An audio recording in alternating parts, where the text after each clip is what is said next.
स्वागत है बच्चों आप सभी का आपके अपने YouTube चैनल प्रेपेस पर।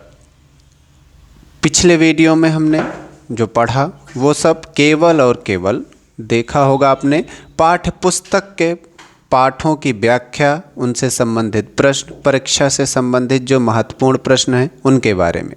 लेकिन आज आपके सब सामने यहाँ पर एक नया विषय लेकर उपस्थित हैं हम, और वो है रचनात्मक लेख का। सीबीएसई का ये मानना है कि बच्चे अगर हिंदी पढ़ रहे हैं तो हिंदी पढ़ने के साथ साथ उनके अंदर क्रिएटिविटी होनी चाहिए, थोड़ी सी रचनात्मकता ज़रूर होनी चाहिए।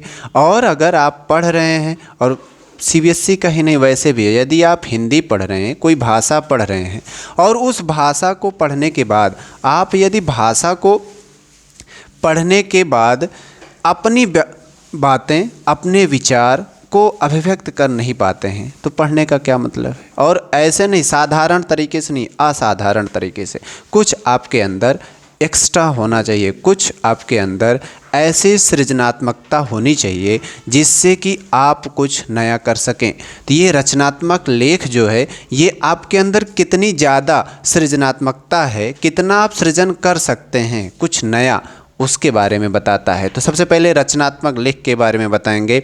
यहाँ पर रचनात्मक लेख में हम जो विषय हमें दिया गया रहेगा उस विषय के ऊपर हम अपने कल्पना के अनुसार, अपने भावों के अनुसार और इसके साथ साथ कुछ तथ्यों को शामिल करके नए तरीके से अभिव्यक्त करने की क्षमता रखते हैं।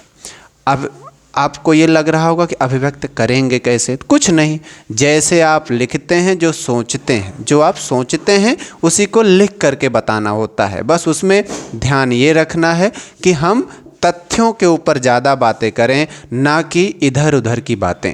तथ्य रहेंगे और इसके साथ साथ जो पाठक है वह पढ़ते समय आपके जो मनोभाव हैं उनको पढ़ करके वो आकर्षित हो आगे की बात को पढ़ने के लिए। इस सब का ध्यान रखना होता है। इसके साथ साथ एक बात का ध्यान और रखना होता है कि जो आपका रचनात्मक लेख है उस रचनात्मक लेख में कुछ ऐसी बातें ना आए जिससे कि पाठक का ध्यान इधर, उसकी रोचकता भंग हो जाए। थोड़ा रोचक तरीके से, बहुत विस्तृत नहीं, बहुत ज़्यादा बड़ा नहीं और ना ही बहुत उबाऊ के साथ होना चाहिए। तीनों बातों का हमें ध्यान रखना होता है। तो आइए जानते हैं रचनात्मक लेख लिखा कैसे जाता है। अब आपके मन में थोड़ा सा ये संदेह आ रहा होगा कि हमने जो अभी तक निबंध लिखा, जो हमने अभी तक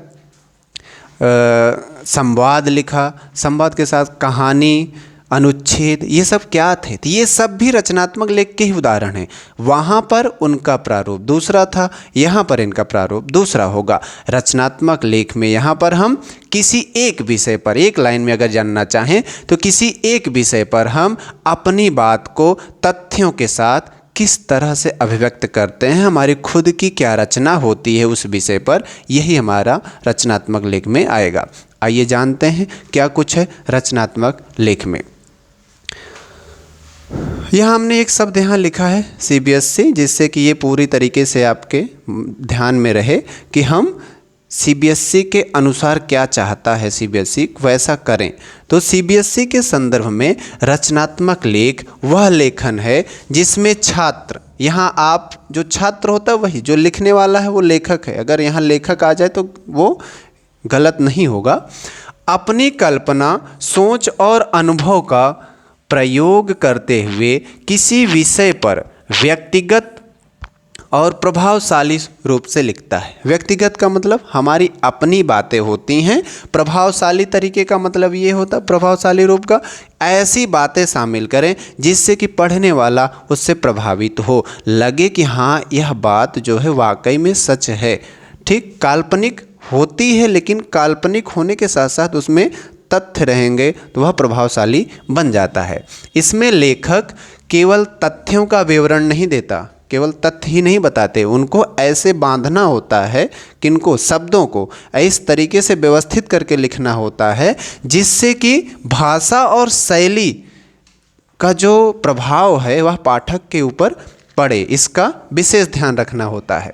इसके बाद इसका जो मुख्य उद्देश्य होता क्या है? इसका मुख्य उद्देश्य विचारों और भावनाओं का स्वतंत्र और स्पष्ट रूप से अभिव्यक्त करना, भाषा और शैली के माध्यम से पाठक को प्रभावित करना और समाज, संस्कृति, प्रकृति, जीवन अनुभव या किसी घटना प्रसंग पर रोचक और प्रेरक दृष्टिकोण प्रस्तुत करना, ये इसका जरूर ध्यान रखना होता है। ये सब उद्देश्य हैं क्या, रचनात्मक लेख लिखने का। इसके बाद इनके प्रकार क्या हैं, तो अगर आप देखेंगे तो आपको कई शीर्षक मिल जाएंगे जिन पर रचनात्मक लेख लिखना होता है, तो प्रकार क्या क्या होते हैं उनका भी हमें ध्यान रखना होता है। अनुभव आधारित लेख, कभी ऐसा कोई आपको विषय मिल जाएगा, टॉपिक दे दिया जाएगा जिस पे कि आपको लिखना होगा रचनात्मक लेख, तो हम जानेंगे कि अनुभव आधारित क्या होता है, जिसका अनुभव हम स्वयं कर चुके हों। तो अनुभव आधारित लेख हो, अनुभव हम करते हैं किसका है, किसी यात्रा पर गए हुए हैं, ठीक, कोई खेल हमने खेला है और इसके साथ साथ खेल खेलने के साथ साथ हमारे साथ क्या घटित हुआ है उसका अनुभव हमें ज़रूर हुआ रहता है। तो अगर वैसा कुछ शीर्षक मिल जाता है तो ये और अच्छी बात है, हमें लिखने में और आसानी होगी, सुविधा होगी। तो यहाँ पर ध्यान देंगे अनुभव आधारित लेख में, जैसे एक हमने उदाहरण भी यहाँ दिया है क्या, मेरी लेह लद्दाख यात्रा। तो आप लेह लद्दाख नहीं गए, ज़रूरी नहीं कि आप यही बताएं। लेह लद्दाख यात्रा मतलब ये हमने केवल एक यहाँ विषय दिया है उदाहरण के तौर पर। यात्रा, आपने जितनी यात्राएं की हैं वे सब आपके अनुभव हैं और उन यात्राओं में आपने क्या कुछ देखा, क्या घटित हुआ आपके साथ, वे सब आपके अनुभव में आएंगे। तो यहाँ पर लेह लद्दाख के बजाय काशी विश्वनाथ जी की यात्रा, लखनऊ में जो हमारे थोड़ा देखने के लिए पर्यटन के हिसाब से जो भी स्थल हैं उनका, अगर आपने कहीं कभी गए हैं आप वहाँ, तो उसकी यात्रा का वर्णन बता सकते हैं। अभी हाल ही में हमारे यहाँ पास ही में मनगढ़ एक बहुत मनमोहक दृश्य है, वहाँ भी जाया जाता है, वहाँ की यात्रा। अयोध्या का भव्य मंदिर बना हुआ है अयोध्या। तो ये सब यात्राएं, ये सब हमारे व्यक्तिगत अनुभव में आएंगे। और इसके साथ साथ अगर अब आप थोड़ा पर्वतीय क्षेत्र के यात्रा को लेकर के उत्साहित रहते हैं, वहाँ जाने के लिए उत्सुक रहते हैं, तो आप वहाँ की यात्रा के बारे में वर्णन कर सकते हैं। लेकिन ध्यान रखेंगे ये सब आपको नहीं तय करना होता है, ये सब CBSE, ये सब बोर्ड तय करता है आपके बोर्ड एग्ज़ाम में। वो कैसे देता है इसका ध्यान रखना होता है। तो वो देता कैसे है, वो हमारे जो करंट में चल रहा होता है, समसामयिक विषय पर देता है, इसका हमें ध्यान रखना होता है। तो दूसरा आगे चलते हैं, क्या है सामाजिक।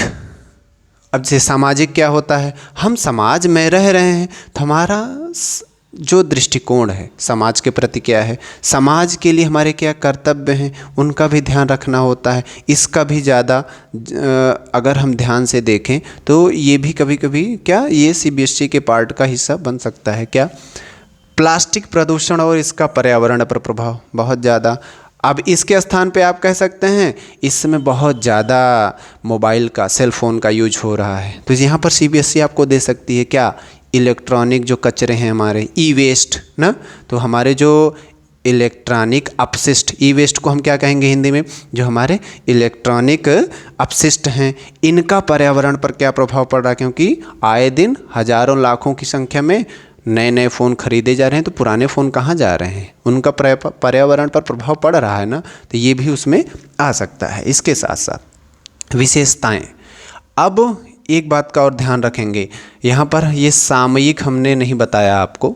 सामयिक का मतलब जो करंट में बातें चल रही हैं, तो करंट में क्या हुआ, अभी हाल ही में हो सकता है कि आपके पूरे देश में कहीं किसी प्रदेश में चुनाव हुआ रहे, या फिर बोर्ड परीक्षाएं चल रही हों, परीक्षाओं को लेकर के क्या आपका दृष्टिकोण है, आपकी तैयारी कैसे है, परीक्षा को लेकर मेरी तैयारी, या फिर आप इसके लिए कह सकते हैं कि अभी हाल ही में उपराष्ट्रपति जी ने इस्तीफा दिया, नए उपराष्ट्रपति का चुनाव हुआ।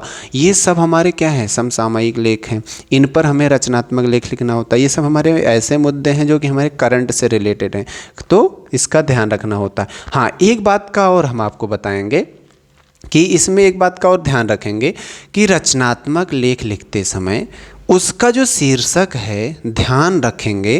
कभी कभी ये जो अभी आप देखेंगे, पीछे चलते हैं, ये हम बताए ही नहीं, इसको हम आगे लेकर बढ़ गए। विचार या मनोवैज्ञानिक लेख, तो मनोवैज्ञानिक लेख क्या होता है, जिस पर हमारे मन की क्या स्थिति को लेकर के क्या विचार है, हम ये कह सकते हैं हमारा जो विचार उस पर क्या हो सकता है। ये देखिए, ये विचार या मनोवैज्ञानिक लेख भी इसमें दिया गया है, तो इसका ध्यान रखेंगे हम कि अब यहाँ समय प्रबंधन का महत्व, इस पे हमारा क्या लेख हो सकता है। तो समय परिवर्तनशील है और अगर हम समय के साथ नहीं चलते हैं तो हम पीछे छूट जाते हैं। इन सब बातों का जिक्र हमें करना होता है। तो बात हम ये बताना चाह रहे थे आपको कि शीर्षक जो हमें दिया गया रहता है, ध्यान ये भी देने की आवश्यकता होती वहाँ कि क्या ऐसा तो नहीं कि इसका कोई प्रतीकार्थक भी है, इसको प्रतीक के रूप में लिया गया है। यदि शीर्षक प्रतीक के रूप में लिया गया है तो जरूर उसका प्रतीकार्थक बताना होगा, ना कि हमको जो शीर्षक दे दिया गया उसका सीधा सीधा सा अर्थ। इसका सबसे अच्छा उदाहरण है, सबसे अच्छा उदाहरण क्या है वो मैं आपको बताऊंगा।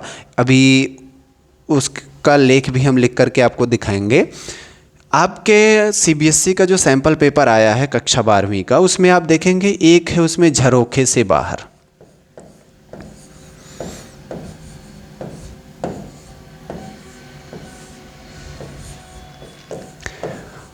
और झरोखे से बाहर अगर हम इसके ऊपर रचनात्मक लेख लिखते हैं और अगर कह देते हैं कि झरोखे से बाहर मतलब खिड़की से बाहर देखने के दृश्य को हम वर्णित कर दें, उसी के ऊपर हम लिख दें, यह कतई नहीं होगा। इसका प्रतीकार्थक ये होगा कि जो व्यक्ति चहरदीवारी में कैद है, चारों तरफ से कैद है, कहीं कैद है, जिसको केवल और केवल एक झरोखे से देखने के लिए मिलता है, उसके लिए बाहर का दृश्य क्या अर्थ रखता है, क्या मायने रखता है, इसका जिक्र हम करेंगे। वह जिस कमरे में बंद है उस कमरे में केवल एक खिड़की से देखने की अनुमति है उसको, और वह देखता है तो क्या कल्पनाएं मन में आएंगी उसके, क्या सोचेगा वो, उसको ध्यान में रख करके लिखेंगे। ये हमारा रचनात्मक लेख का सबसे अच्छा उदाहरण होगा और ये हमारा रचनात्मक तरीके से अभिव्यक्त करने का सबसे अच्छा तरीका भी है। और इसका हम ध्यान रखेंगे तो शुरुआत में हमने बताया आपको कि रचनात्मक लेख का मतलब सृजन करने से है, मतलब रचना करने से, नया बनाने से है। तो अगर हम झरोखे से बाहर का कह दें कि बाहर से हम खिड़की से कुछ देख रहे हैं, हमें जो दिख गया वही हो गया, नहीं, ये कतई नहीं होगा।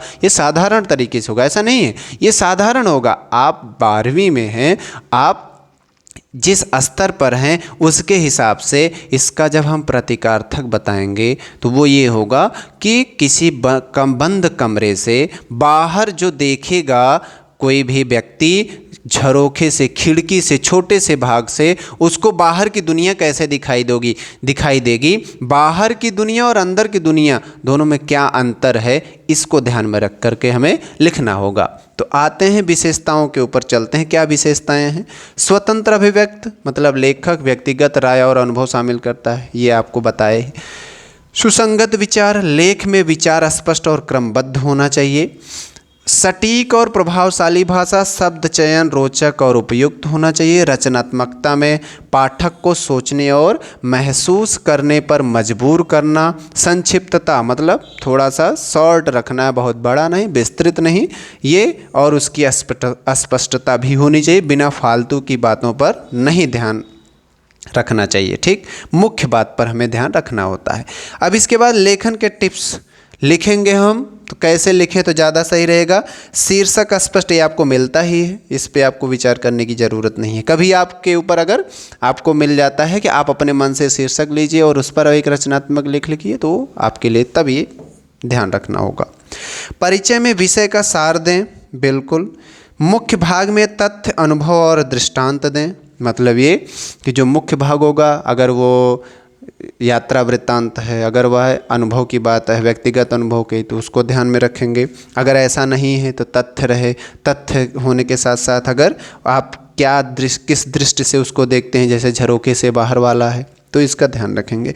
निष्कर्ष में सारांश या सीख प्रस्तुत करें। जो अंतिम पैराग्राफ होता है वो यही होता है। भाषा सरल लेकिन प्रभावशाली जरूर होनी चाहिए। ठीक, ये हो गया। अब इसके साथ साथ हम कुछ उदाहरण देखेंगे कैसे हम लिख सकते हैं। हमने उदाहरण के तौर पर वही लिया है, झरोखे से बाहर। तो झरोखे से बाहर, अगर झरोखे से बाहर पर हमें रचनात्मक लेख लिखना है तो कैसे लिखेंगे इसका ध्यान रखेंगे। और हाँ, अंत में हम आपको बताएंगे कि रचनात्मक लेख हम लिखें कैसे, उसकी एक ट्रिक बताएंगे आपको। तो इसको जानने के लिए वीडियो के अंत तक बने रहिए, आपको ज़रूर बताएंगे। एक छोटे से कमरे में बंद वह व्यक्ति हमेशा झरोखे की ओर देखता, वह गुलाम था।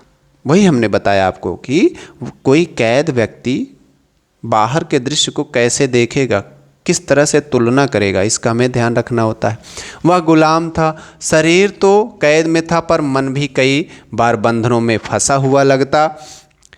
दिन भर आदेशों और कठोर नियमों के बीच उसका जीवन नीरस और थकाऊ था। झरोखा उसके लिए केवल एक खिड़की नहीं, वह उसके लिए बाहर की दुनिया से जुड़ने का एक माध्यम था। शाम को जब हल्की हवा आती और सूरज की सुनहरी किरणें झरोखे से भीतर आती, वह बाहर की दुनिया को ध्यान से देखता। ये उसके लिए क्या मायने हैं खिड़की से देखने के, वो बता रहे हैं। सड़क पर बच्चे, अब वो दृश्य आया जो हम साधारण तरीके से बता देने वाले थे, उस दृश्य का वर्णन अब हम करेंगे। खेलते, पक्षी ऊंची उड़ान भरते और पेड़ों पर पत्तों की हल्की हरी छाया झिलमिलाती।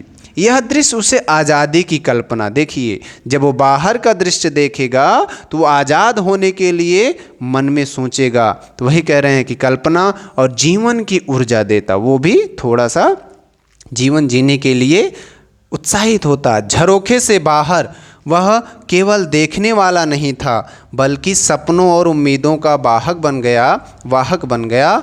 उससे समझ में आया कि भले ही शरीर बंधा हो, मन और आत्मा की आज़ादी किसी दीवार में नहीं कैद की जा सकती। मन और आत्मा तो स्वच्छंद है, वह स्वतंत्र है ना। आगे, झरोखा उसकी उम्मीद, साहस, आत्मविश्वास का प्रतीक बन गया। हर दिन झरोखे से बाहर देखना उसे यह सिखाता था कि जीवन में कठिनाइयाँ होंगी पर उम्मीद और संघर्ष से हर बाधा पर पार पाया जा सकता, हर बाधा पर विजय पाई जा सकती है। वह जानता था कि एक दिन वह भी खुली हवा में दौड़ेगा, हंसेगा और पूरी तरह आज़ाद होगा। अब इसके बाद निष्कर्ष हमने यहाँ आप देखेंगे, ये निष्कर्ष हेडिंग डाल करके आपको बताया है कि निष्कर्ष हम कैसे बताएंगे, कैसे लिखेंगे। लेकिन अगला उदाहरण जो देखेंगे उसमें हम निष्कर्ष नहीं बताएंगे, हेडिंग नहीं पड़ेगी, हम उसका अंत ही ऐसे करेंगे जिससे लग जाएगा पढ़ने वाले को कि ये जो लेख है इसका अंत है, इसका सार यही है। झरोखे से बाहर केवल बाहरी दुनिया का दृश्य नहीं बल्कि बंधनों में भी आशा बनाए रखने, मन की आज़ादी की खोज और जीवन में संघर्ष की प्रेरणा का प्रतीक है। यह हमें सिखाता है कि चाहे कितनी भी कठिनाइयाँ हों, उम्मीद और साहस से हर कैद तोड़ी जा सकती है। ये इसका हुआ एक प्रतीकार्थक रूप में रचनात्मक लेख। हमें यही ध्यान में रख करके लिखना होता है। और एक बात और बताता चलूँ, ज़रूरी नहीं कि जो मैंने लिखा सेम यही आप भी लिखिए, आपके अपने विचार हो सकते हैं, भाव वही होना चाहिए, शब्द आपके हो सकते हैं, आप शब्दों का चयन यहाँ दूसरा भी कर सकते हैं, बस ध्यान रखें भाव वही निकले। तो अगर आपको ये लिखना है तो यही कहेंगे, इसको हम जो अंडरलाइन किए हैं ये मिटा देते हैं।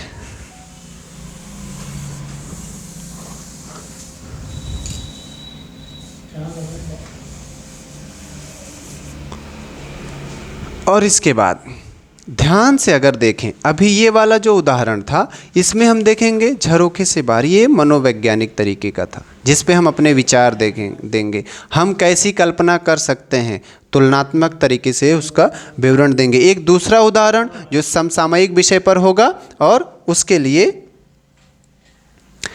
कृत्रिम बुद्धिमत्ता वरदान या अभिशाप। इस समय एआई का बहुत ज़्यादा चलन हो चुका है, हर कोई एआई टूल का यूज कर रहा है, तो ये हमारे लिए वरदान स्वरूप है, यह अभिशाप हो सकता है, इसका ध्यान रखेंगे।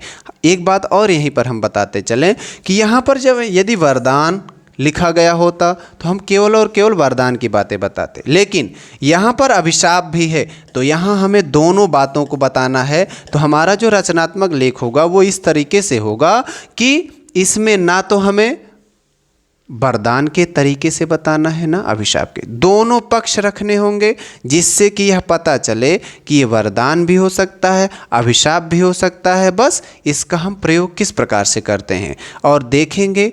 तो इस वाले रचनात्मक लेख में इसका जो निष्कर्ष है वो आप नहीं पाएंगे, लेकिन अंत की जो कुछ पंक्तियां हैं उनको जब आप पढ़ेंगे तो आपको पूरी तरीके से समझ में आ जाएगा कि इसका अब रचनात्मक लेख का अंतिम पंक्तियां यही हैं, इनका निष्कर्ष यही है। देखते हैं कृत्रिम बुद्धिमत्ता में क्या कुछ होगा। आज का युग तकनीक का युग है। शुरुआत में हम परिचय बताएंगे कि परिचय में कैसे हमें ये कृत्रिम बुद्धिमत्ता को जानते हैं, कैसे बताएंगे। जिस तेज़ी से विज्ञान ने प्रगति की है उसी तेज़ी से मानव जीवन के हर क्षेत्र में परिवर्तन देखने को मिला है। बात भी एकदम सही है। इस परिवर्तन की सबसे बड़ी पहचान है कृत्रिम बुद्धिमत्ता, आर्टिफिशियल इंटेलिजेंस जिसको हम कहते हैं। यह ऐसी शक्ति है जो मशीनों को सोचने, समझने और निर्णय लेने की क्षमता प्रदान करती है। पहले जहां मनुष्य मशीनों को चलाता था, अब मशीनें मनुष्य को निर्देश देने लगी हैं। यहाँ से हमारा रचनात्मक लेख का मुख्य विषय शुरू होता है, मुख्य पार्ट शुरू होता है, जो कि हमें सही तरीके से, अभी तक हमने परिचय दिया, परिचय के बाद अब हम अपना विचार रख रहे हैं तथ्यात्मक तरीके से। हमारे मोबाइल का वॉइस असिस्टेंट, गूगल सर्च, स्वचालित गाड़ियाँ और यहाँ तक कि डॉक्टरों की सर्जरी में रोबोट का इस्तेमाल, सब कुछ एआई का कमाल है, हो भी रहा है इसके साथ साथ। लेकिन प्रश्न उठता है, क्या यह बुद्धिमत्ता हमारे लिए वरदान है या अभिशाप? अब हम यहाँ तुलना कर रहे हैं। यहाँ पर अब हम तुलनात्मक तरीके से बताएंगे कि वरदान है या अभिशाप है। एआई ने जहाँ एक और जीवन को आसान, तेज और सुविधाजनक बनाया है, वहीं दूसरी ओर यह मानवीय रोजगार, गोपनीयता और संवेदनशीलता के लिए चुनौती बन रही है। एक मशीन भले ही गणना में तेज हो, पर उसमें भावनाएं और नैतिकता नहीं होती हैं। बिल्कुल सही है कि इमोशन नाम की चीज़ नहीं होती है मशीन में। वह यह बिल्कुल नहीं समझ सकता है कि आपको कुछ दर्द हो रहा है, पीड़ा हो रही है, या फिर आप दुखी हैं या थोड़ा खुश हैं। उसको केवल और केवल जो कंटेंट देना है वो आपको वो कंटेंट दे करके अपना जो एक समय निर्धारित है उस समय निर्धारण के अंदर अपने कार्य को समाप्त करके आगे बढ़ जाएगा। जैसे उदाहरण क्या, अब हम यहाँ उदाहरण भी देंगे। क्या कोई रोबोट किसी बच्चे के आंसू समझ सकता है? यदि क्लास में अध्यापक के स्थान पर रोबोट पढ़ाता है तो क्या वह किसी बच्चे के रोने या वह खुशी से पढ़ रहा है, रुचि है कि नहीं, उसके इमोशन को बिल्कुल नहीं समझ पाएगा। आगे कह रहा है, क्या वह इंसान की पीड़ा महसूस कर सकता है?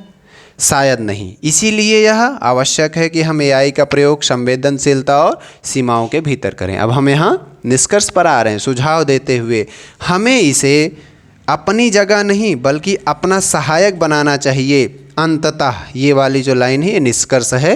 अंततः कृत्रिम बुद्धिमत्ता ना तो पूर्णता वरदान है ना अभिशाप, यह मनुष्य के उपयोग का दर्पण है। जिस दिशा में हम इसे ले जाएंगे वही इसका स्वरूप तय करेगा।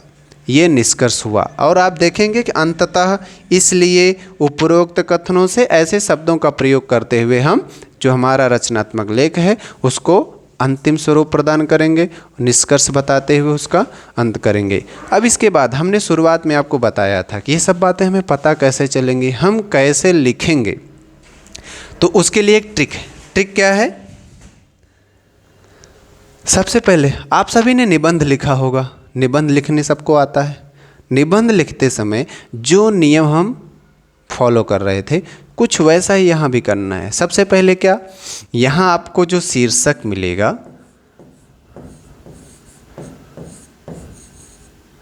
शीर्षक के बारे में ही थोड़ा सा हम परिचय देंगे। शुरुआत की कुछ लाइनों में हम परिचय देंगे। ध्यान ये रखना होगा कि परिचय हेडिंग नहीं पड़ेगी, बिना हेडिंग पढ़े ही हम परिचय दे देंगे। इसके बाद अगला स्टेप क्या होगा? अगला स्टेप होता है, इसी को हम निबंध में भूमिका कहते हैं, प्रस्तावना कहते हैं। अब इसके बाद निबंध में अगला होता है विषय वस्तु का, जो मुख्य पार्ट होता है निबंध का ना, विषय वस्तु।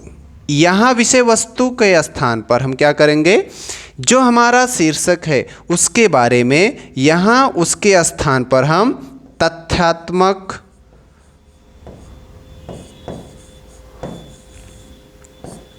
बातों का जिक्र करेंगे, तथ्यात्मक जानकारी देंगे और यहाँ पर तथ्यात्मक जानकारी प्रदान करेंगे। इसके बाद इसी का जो दूसरा पार्ट होगा, इसी में फिर ये पहला हुआ, यहाँ पर दूसरा वो इसकी तुलना करेंगे। जो हमारा शीर्षक है अगर तुलनात्मक तरीके का समसामयिक है या फिर विज्ञान से संबंधित है तो उसको तुलनात्मक तरीके से बताएंगे, पहले कैसे मनुष्य का जीवन था, अभी कैसे है, या फिर वैसा नहीं है। तो यहाँ पर हम तथ्यात्मक जानकारी देने के बाद अपना विचार रखेंगे, किस तरह से इसने प्रभावित किया है, ये सब बातें यहाँ पर, ठीक, यहाँ प्रभाव। इसके बाद यहाँ लाभ और हानि दोनों की बातें बता देंगे, लाभ और हानि की बातें क्रमशः बताएंगे।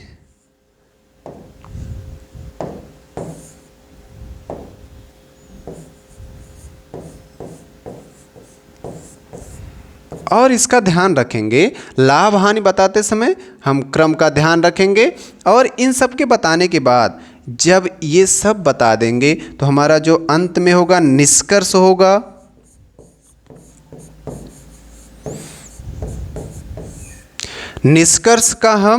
निष्कर्ष इन शब्दों से बताएंगे, इन शब्दों का प्रयोग करेंगे।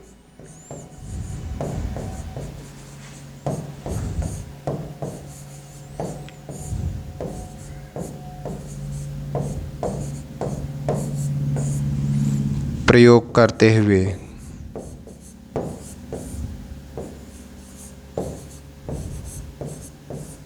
वे शब्द हैं क्या, अंततः।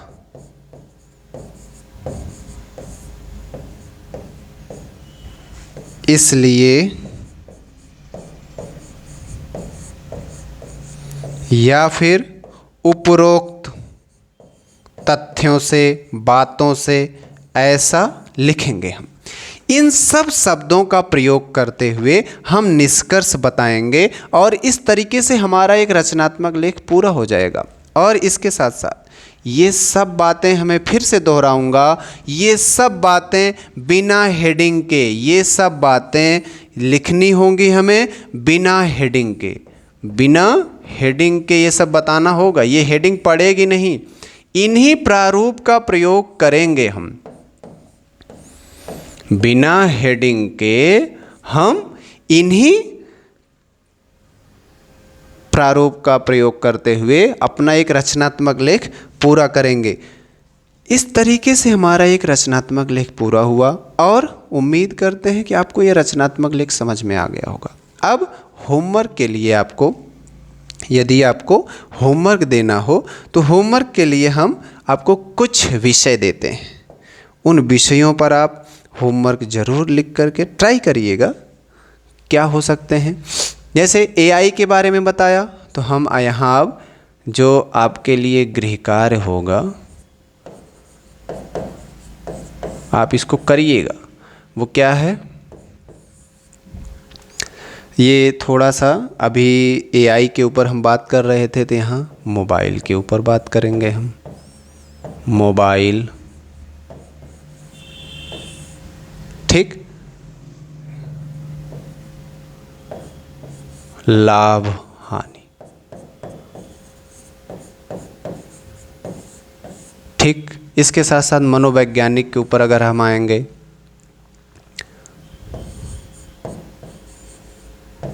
बदलता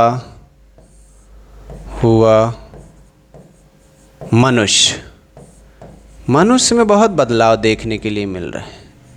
इसके साथ साथ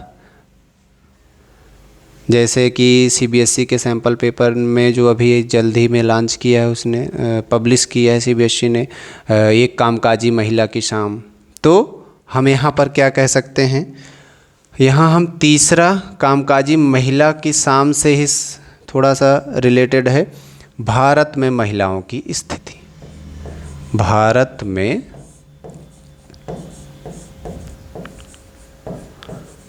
महिलाओं की स्थिति।